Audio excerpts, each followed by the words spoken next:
Olá, amigos, namastê. Como todos nós sabemos, as universidades ou a universidade de um modo geral deve ser um lugar de produção de conhecimento, um lugar de debates saudáveis, filosóficos, não é? Onde o conhecimento é testado, é colocado nos laboratórios da mente, da alma e do coração para chegarmos a alguma verdade científica. Esse é o objetivo da universidade, o conhecimento. As universidades devem ser abertas ao conhecimento, ao diálogo.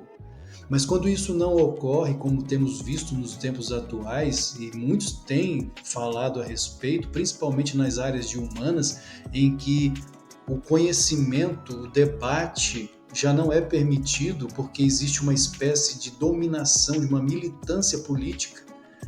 E por isso que muitos defendem a escola sem partido, né, justamente para que não ocorra essa militância, essa espécie de lavagem cerebral, em que ou você aceita o pensamento de viés esquerdista ou você está fora, você é desconsiderado e às vezes até perseguido.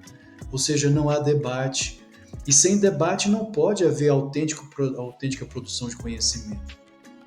De certa forma, é defendido que as primeiras universidades, como a Universidade de Bolonha, surgiu no Ocidente no ano de 1088, com um conhecimento teológico, canônico, de debate canônico, e depois, posteriormente, foi se abrindo ao conhecimento da medicina, da matemática e assim por diante. Poucos sabem que, em verdade, a produção de conhecimento, as primeiras universidades, de fato, não surgiram no Ocidente, mas na Índia. Pasmem, a Índia é, sim, não somente a mãe de todas as tradições religiosas. O hinduísmo, Sanatana Dharma, é a tradição mais veneranda, mais antiga, mas também o local de grande produção de conhecimento. Essa imagem que vocês estão vendo aqui é de Adi Shankaracharya, o fundador da Ordem dos Swamis da Índia. Shankara não foi somente um grande santo, um grande avatar, uma encarnação divina na Terra, cujo nascimento milagroso muito se assemelha ao de Jesus. Ocorreram fenômenos celestiais quando Shankara nasceu. Antes dele nascer, seus pais tiveram um sonho com o Senhor Shiva. Lembremos, Brahma, Vishnu e Shiva. O cristianismo fala a respeito de Deus Pai, Deus Filho e Deus Espírito Santo. Brahma seria o Pai, Vishnu o Filho e Shiva o Espírito Santo. E os futuros pais de Shankara tiveram um sonho com Shiva, e Shiva perguntou a eles: vocês têm o mérito de escolher terem um filho, apenas um, de vida curta, que porém será um grande sábio, um salvador da humanidade, alguém que indica o caminho da libertação, moksha, ou terem muitos filhos de vida longa, saudáveis, porém de mentalidade medíocre. Eles escolheram ter um filho santo, um filho salvador, de grande intelecto e espiritualidade, ainda que de vida curta. Então nasce Shankara. Fenômenos celestiais ocorreram. Até mesmo os animais vieram saudar a criança divina. O mesmo ocorreu também com o nascimento do Senhor Buda, as profecias a respeito de Buda, do nascimento de Buda, a batalha entre Suras e Asuras, ocorrida um pouco antes, e quando a alma, o espírito do Senhor Buda vai descendo do Nirvana, passando pelos mundos celestiais até a sua encarnação, inundando os mundos de luz, ou seja, é a descida do Avatar, a encarnação divina, como foi o caso também de Jesus. É o Avatar. Avatar quer dizer, do prefixo ava, descida, e tri, passar. É a passagem da divindade na carne. Esse é o significado do Avatar, é o verbo encarnado. São avatares, são divinas encarnações. E Shankara, como eu afirmei, ele não foi somente um grande avatar, um grande santo fundador da Ordem dos Swamis, a ordem mais veneranda da Índia, mas um grande intelectual. Ele promovia verdadeiros conclaves filosóficos, disputas filosóficas. Isso não é uma espécie de universidade, quando você produz conhecimento, ainda que ao ar livre, produzindo o conhecimento, o monismo. Ele trouxe o monismo, para combater, de certa forma, o niilismo dos budistas. O Senhor Buda veio com a missão, isso está relatado no Srimad Bhagavatam, de enganar o invejoso do teísta fiel. Isso está no primeiro volume do Srimad Bhagavatam, ou Bhagavata Purana. Enganar o invejoso do teísta fiel. Quem é o teísta? É aquele que crê em Deus. O invejoso daquele que crê em Deus, ou seja, do teísta, é o ateísta. É aquele ateísta que gostaria de crer, que gostaria de ter uma religião, mas se sente incapaz de crer em uma divindade. E por isso se diz ateu. E Buda, então, vem com essa missão de enganar os ateus, de levar os ateus de volta para o seio da religião, perdão. Trazer os ateus para a religiosidade. Porque a partir do momento que o seguidor de Buda, o discípulo de Buda, alcança o Satori, o Nirvana, tem a percepção do Nirvana, o que é o Nirvana? De certa forma, teologicamente falando, o Nirvana, para nós no Yoga, é Brahman. Existe Brahman e Brahma. Brahman é o impessoal, é Deus. Não são dois deuses. É um só Deus, é apenas uma consciência. Essa mesma consciência impessoal é Brahman, é o que Buda chamou de Nirvana. Essa mesma consciência impessoal, quando torna-se pessoal, quando vem ao mundo na forma de uma pessoa, seja Jesus, o Cristo, seja o próprio Buda, seja Krishna, Rama, Paramahansa Yogananda, em pleno século XX, se torna pessoal. É Brahma encarnado, é Vishnu encarnado, é a consciência de Vishnu, é a consciência do Filho unigênito. Por isso é dito que Jadava é o Krishna, Jesus é o Cristo, são epítetos, são títulos que, na verdade, vêm de Vishnu, o Filho unigênito, a consciência divina do unigênito.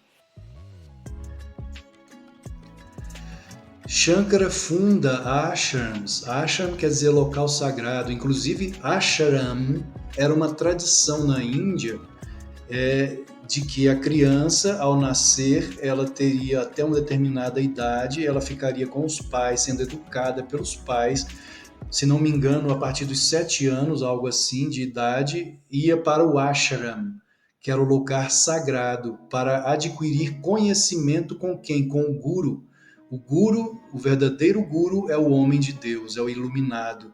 Ali a criança passaria a receber conhecimento por meio do guru, para aprender a viver, para aprender a ser humano e a buscar um objetivo, ter um objetivo espiritual. Depois de uma determinada idade, sai do ashram e pode se casar, constituir família, ou seja, já está preparado para a vida familiar. Tudo isso, de certa forma, é uma espécie de universidade.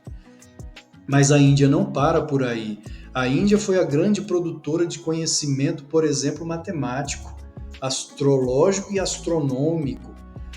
E é bem possível que a Índia também tenha criado a primeira universidade a aceitar alunos residentes, isso no século V depois de Cristo. Nalanda, etimologicamente falando, significa aquele que dá conhecimento. Nalanda foi uma das primeiras universidades a aceitar alunos residentes que lá moravam. Durante sua existência, chegou a contar com mais de 10.000 estudantes, 1.500 professores e, pasmem, 9 milhões de livros. De acordo com fontes tibetanas, Nagarjuna ensinou lá. Então, a Índia é, sim, o berço do conhecimento espiritual, filosófico, sim. Muitos dizem que o conhecimento produzido na Índia é apenas sabedoria, que não é filosofia, não é porque a filosofia é o amor à sabedoria.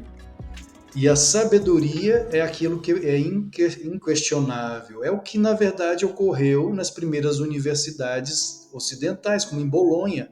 Não era filosofia, era conhecimento teológico, canônico. Com o passar do tempo, isso foi se tornando também secular, num processo natural. Mas afirmar que o primeiro conhecimento foi gerado no Ocidente, isso é uma espécie de, não só ausência de conhecimento autêntico da história da humanidade, mas também uma espécie de estereótipo, de preconceito, porque o conhecimento vem da Índia, o verdadeiro conhecimento vem dos Vedas. Os livros religiosos mais antigos da humanidade são os Vedas. Veda vem de Vid, que quer dizer conhecimento. Mas, lamentavelmente, quando vemos as nossas universidades contemporâneas, as universidades dos tempos atuais, tomadas pela militância esquerdista, tomadas por partidos de esquerda, e aqui não estou defendendo que fossem de partidos de direita, não. Escolas e universidades não têm de ter partidos. Se elas são ambientes de produção de conhecimento, então o conhecimento tem de ser livre. Tem de haver debate, tem de haver discussão, tem de haver aqueles conclaves que o próprio Shankara promovia. Claro que ele sempre saía vencedor dos conclaves, porque, como Yogananda mesmo afirmou, ele foi a mente mais vasta do Oriente. A sabedoria, o conhecimento de Shankara era um iluminado, vinha direto da fonte. Então era óbvio que ele sempre vencia. No entanto, havia a disponibilidade para o debate, havia disponibilidade para o conflito de ideias, que tem de haver de forma saudável. Quando impedimos as pessoas de terem suas próprias ideias, seus próprios pensamentos, nós não temos mais universidade.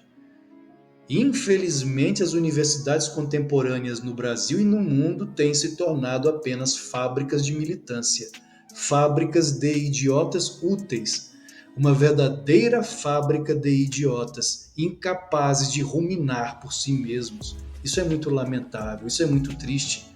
Quando fui estudante, eu fiz 4 anos de direito, 2 anos de psicologia, me formei em pedagogia.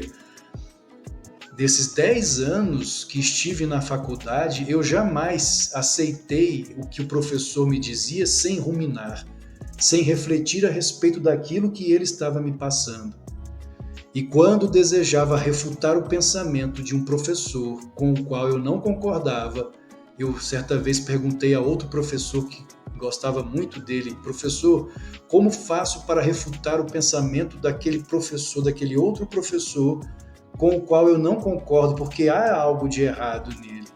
E esse professor com quem me consultei disse: busque base filosófica. Se você tiver uma base filosófica, você poderá refutar qualquer um que pense contrariamente a você. Isso sim é universidade. Isso é produção de conhecimento, não simplesmente quando você só aceita a informação como se você fosse uma esponja, absorvendo e passando adiante como se fosse um autômato, um robô, aquilo que você recebeu. Não. Você tem autonomia de pensamento, você é um filho e uma filha de Deus. Como filhos de Deus, nós temos autonomia de pensamento. Nós temos o poder e a capacidade de raciocinar por nós mesmos. Isso não significa que você tem de ir contra o professor quando ele está correto. Se ele está correto, então, se o que ele fala é autêntico, é a verdade, ótimo, maravilha. Mas se o que ele fala não é a verdade, se pode ser contestado, você não tem que simplesmente aceitar, porque senão você não passa de um autômato, um vegetal. Nem vegetal, mas uma máquina que apenas recebe a informação e passa adiante, sem nem mesmo saber o que está passando adiante, sem nem mesmo compreender o que foi que te passaram, que é o caso de todo militante que sofreu lavagem cerebral, incapaz de ruminar, de pensar por si mesmo. Não há autonomia de pensamento. Se não há autonomia de pensamento, não há universidade, mas uma fábrica de idiotas úteis, uma fábrica de militantes que servem a interesses escusos, a interesses malignos, a interesses de poderosos que brincam com a sociedade, que brincam de experimento social com quem tem preguiça de raciocinar, de ruminar por si mesmo e descobrir a verdade, se aquilo que está sendo falado é de fato assim mesmo. Não temos universidades quando os alunos são sem luz. Sem luno, sem luz. Quando os alunos não pensam por si mesmos, são apenas esponjas recebendo o conhecimento e depois passando adiante o mesmo erro. Então, amigos, sejamos capazes da verdadeira produção do conhecimento, do debate saudável, para que exista universidade, universalismo, como uma linha ligando as pérolas nessa mesma linha, um colar de pérolas, não é? De forma inteligente, saudável, como toda universidade tem de ser, e não militância. Namastê!